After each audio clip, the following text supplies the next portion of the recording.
Hey everyone, welcome back to Tech AI. Today, I'm going to show you how to uninstall Microsoft Edge from Windows. So, let's get started. First, let's check which version of Edge you have installed. Open Microsoft Edge. Click on the three dots in the top right corner and select Settings.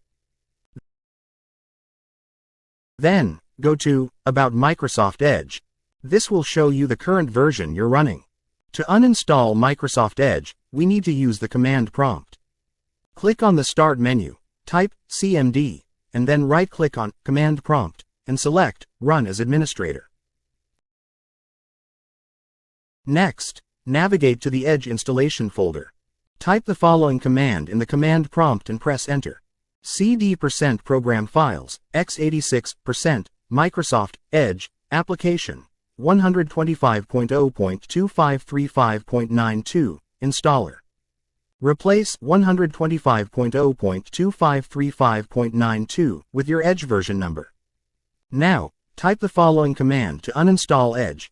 Setup.x uninstall, system level, verbose logging, force uninstall. Press Enter, and this will remove Microsoft Edge from your system. Once the uninstallation is complete, you can confirm that Edge has been removed by searching for it in the Start menu. It should no longer appear in the search results. And that's it.